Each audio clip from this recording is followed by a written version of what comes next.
Hello everyone, আজকে আমি কথা বলবো দুদিন আগে আমি একটি পেজ থেকে সোফা ক্লিনিং সার্ভিস নিয়েছিলাম সে বিষয়ে।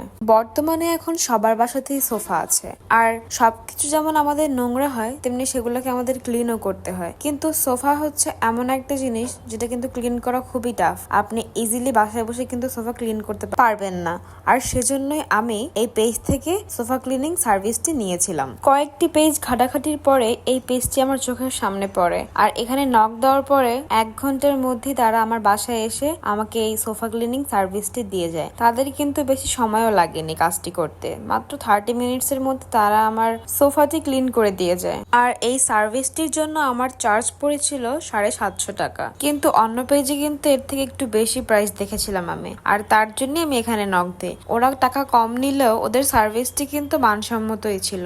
আপনারা দেখতেই পাচ্ছেন কত সুন্দর করে সোফাটা ক্লিন করে নিচ্ছে। অবশ্য আমি ফার্স্ট থেকে ভিডিওটি করিনি, দ্যাটস ওয়াই সোফা যখন ব্রাশ করা হচ্ছিল তখনকার ভিডিওটি আর দিতে পারলাম না। আর এখানে একটি ভালো টিপস দিয়ে রাখি, সেটা হচ্ছে আমরা যেহেতু সোফাকে ইউজ করে থাকি, আর এটা যদি আপনাদের বাসায় কভার ছাড়া থাকে আমার মতো করে, তাহলে অবশ্যই এটাকে উচিত বছরে একবার হলেও ক্লিন করানো। আর যদি আপনার বাসায় কভার দেওয়া থাকে সোফাতে, তাহলে অবশ্য 2 বছর বা 1.5 বছর পর করলেও হবে, কিন্তু সোফা ক্লিন করা কিন্তু মাস্ট, যেহেতু আমাদের ব্যবহার করা সোফাও নোংরা হয়ে থাকে। আর পরিষ্কার পরিচ্ছন্নতা হচ্ছে স্বাস্থ্যের সাথে সম্পৃক্ত।